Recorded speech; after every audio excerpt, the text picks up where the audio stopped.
নমস্কার, আমি তস্মিনা। নমস্কার, আমি ইন্দ্রাণী। শুরু করছি বিয়ন্ড পলিটিক্স। ইরানে ব্যাপক বিক্ষোভ জারি, দিল্লির সামনে বিপদ ভারী।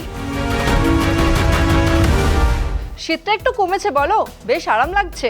হ্যাঁ, এই ওয়েদারটা বেশ ভালো। রোদের হালকা গরম, হালকা ঠান্ডা, পারফেক্ট আবহাওয়া। তুই কি জানিস, নিজের অজান্তেই তুই 3টে পার্সি শব্দ বলেছিস। পার্সি শব্দ মানে ইরানের ভাষা? হ্যাঁ, আরাম, গরম, আবহাওয়া এসব কটাই পার্সি শব্দ, কিন্তু বাংলায় কি সাবলীলভাবে মিশে গেছে। আমি তো জানতামই না যে এগুলো পার্সি শব্দ। ইরানের সঙ্গে ভারতের সম্পর্ক হাজার হাজার বছরের। প্রাচীন পারস্য আর প্রাচীন ভারতবর্ষ একে অপরের প্রতিবেশী। অখণ্ড ভারতবর্ষের ম্যাপ দেখলে বুঝবি ভারতবর্ষের ঠিক পাশেই ইরান। ভারতের সঙ্গে ইরানের এখনো ভালো সম্পর্ক? ভারত ইরান সবসময় কূটনৈতিক সুসম্পর্ক বজায় রেখেছে। এখন তো ইরান চলছে সরকার বিরোধী বিক্ষোভে। ইরানের সুপ্রিম লিডার আয়াতুল্লাহ খামেনি বিরুদ্ধে আন্দোলন। এখনো পর্যন্ত 3,500 মানুষ প্রাণ হারিয়েছেন। এ তো খুব খারাপ পরিস্থিতি। খারাপ পরিস্থিতি তো বটেই, তার উপর আমেরিকা প্রতিবাদীদের সমর্থন জানিয়েছিল। খামেনি সরকার ফেলার পক্ষে আমেরিকা বলেছিল প্রতিবাদীদের ওপর আক্রমণ হলে ইরানে বোম ফেলবে তারা। ভারত কি করছে? ভারত ভারতীয় নাগরিকদের ইরান থেকে ফেরানোর চেষ্টা করছে। সেই প্রস্তুতি প্রায় তুঙ্গেই ছিল, কিন্তু আপাতত জরুরি ভিত্তিতে নাগরিকদের ফেরানো হচ্ছে না। কেন ফেরানো হচ্ছে না? গ্রাউন্ড লেভেলে এখন পরিস্থিতি একটু স্থিতিশীল, তাই জরুরি ভিত্তিতে ফেরানো হচ্ছে না। তবে ভারতের বিদেশ মন্ত্রক কড়া নজর রাখছে ইরানের দিকে। তুমি আমাকে একটু ডিটেলসে বলো তো, এখন ইরানের অবস্থা ঠিক কি? তুই নিজেই দেখে নে। ইরানে ব্যাপক অস্থিরতার মধ্যে আটকে থাকা ভারতীয় নাগরিকদের নিরাপদে ফিরিয়ে আনার জন্য ভারত সরকার জরুরি ভিত্তিক পরিকল্পনা করেছে।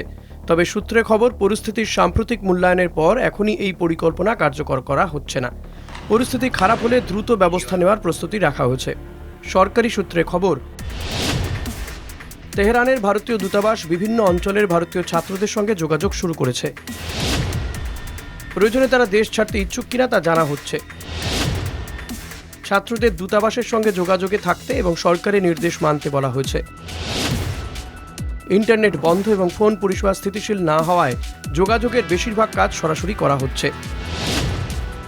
দূতাবাসের কর্মকর্তারা মাঠে নেমে ছাত্রদের খুঁজে বের করছেন এবং তথ্য সংগ্রহ করছেন। পরিস্থিতি সারাক্ষণ নজরে রাখা হচ্ছে।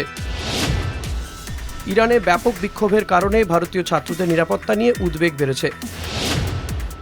গত মাসের শেষে ইরানি রিয়েলের বড় পতনের পর বিক্ষোভ শুরু হয়। তারপরে 31টি প্রদেশে ছড়িয়ে পড়ে। মানবাধিকার সংস্থাগুলোর দাবি, দমনপীড়নে অন্তত 3,428 জন নিহত হয়েছেন। সরকারি হিসেবে ইরানে বর্তমানে 10,000-এর বেশি ভারতীয় নাগরিক আছেন। বুধবার ভারত সবাইকে দেশ ছাড়তে এবং অপ্রয়োজনীয় সফর এড়াতে পরামর্শ দিয়েছে। দূতাবাস জানিয়েছে পাসপোর্ট ও পরিচয়পত্র প্রস্তুত রাখতে হবে এবং সহায়তার জন্য যোগাযোগ করতে হবে।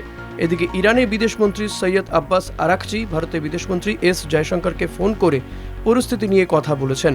সব মিলিয়ে পরিস্থিতির দিকে নজর রাখছে ভারত। ইরানের এই সমস্যায় ভারত কোথায় দাঁড়িয়ে? ভারত এখন সাঁড়াশি চাপে পড়েছে। সাঁড়াশি চাপে কেন? একদিকে আমেরিকা যে কথায় কথায় ট্যাক্সের থ্রেট দেয় ভারতকে, অন্যদিকে ইরান ভারতের কূটনৈতিক বন্ধু। ভারতের উপর কি ঝামেলার প্রভাব পড়বে? পড়বে তো বটেই, শুধু তো অর্থনৈতিক নয়, ভারতের প্রতিরক্ষা খাতেও বিপদ নেমে আসবে। সে কি বলছো? কিন্তু কেন? আয়াতুল্লাহ খামেনির পতনে সবচেয়ে বেশি লাভবান হবে চীন আর পাকিস্তান। চীন আর পাকিস্তান? কিন্তু কেন? চাবাহার বন্দর ভারতের স্ট্র্যাটেজিক বন্দর। খামেনির পতন হলে চাবাহার হাতছাড়া হবে ভারতের। চাবাহার বন্দর হাতছাড়া হলে কি হবে?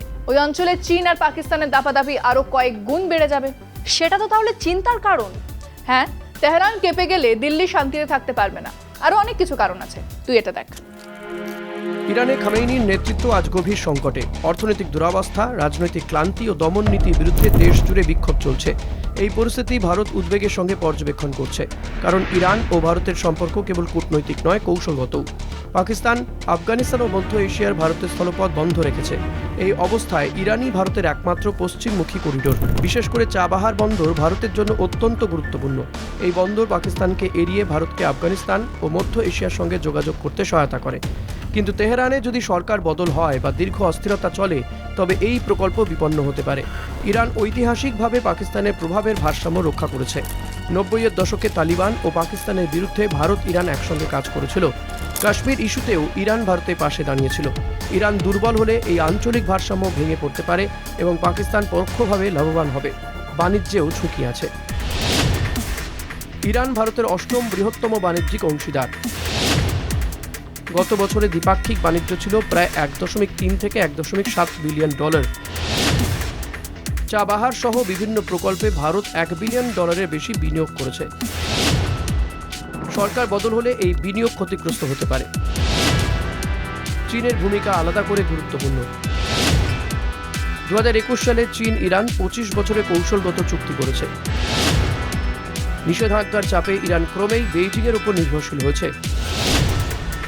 চাবাহারে ভারতের উপস্থিতি চীনের প্রভাবের একমাত্র পাল্টা স্ট্র্যাটেজি। বর্তমান বিক্ষোভ শুধু অর্থনৈতিক নয়, এটি দমনমূলক ইসলামী শাসনের বিরুদ্ধেও। ইরান প্রশাসন কড়া দমন নীতি চালাচ্ছে। ইন্টারনেট বন্ধ, মৃত্যুদণ্ডের হুমকি, সব মিলিয়ে অস্থিরতা দীর্ঘ হতে পারে। এর প্রভাব হরমুজ প্রণালী, তেল বাজার ও ভারত মহাসাগর পর্যন্ত ছড়াতে পারে। এই পরিস্থিতিতে ভারত চোখ বন্ধ করে থাকতে পারে না। বিকল্প কম হলেও কৌশলগত সতর্কতা, ধারাবাহিক সংলাপ ও বহুপাক্ষিক উদ্যোগই এখন ভারতের সবচেয়ে কার্যকরী কূটনৈতিক পথ। ভারত কোনো পক্ষ নেবে না, তাই তো? না, নেবে না। মোদিজির বিদেশ নীতি ভারতকে কঠিন পরিস্থিতিতে ফেলেছে। কিরকম ভাবে? কেমন পরিস্থিতি? কখনো ট্রাম্প, কখনো পুতিনের হাত ধরে ঝুলে পড়ার বিদেশ নীতি ফেল করে গেছে। তাহলে এবার কি উপায়? এবার আবার সেই গুড বয় ইমেজ। ভারত সবার কাছে ভালো থাকবে, যে যা বলবে ঘাড় নেড়ে আচ্ছা আগে বলবে। কিন্তু বিদেশ নীতি ফেল করলো কেন?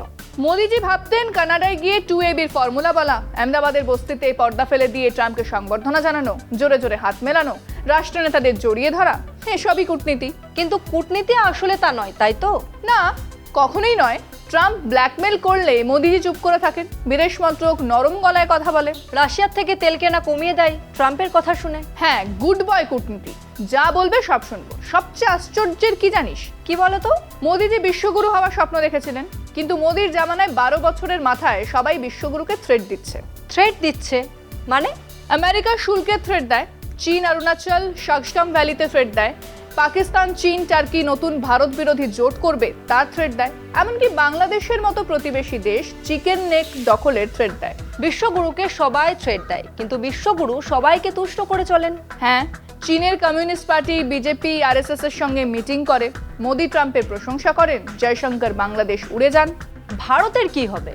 মোদি নিজে ভারতকে খাদের দোরগোড়ায় পৌঁছে দিয়েছেন। আর কদিন সময় পেলে দেশকে খাদে ফেলে ঝোলা নিয়ে বেরিয়ে পড়বেন।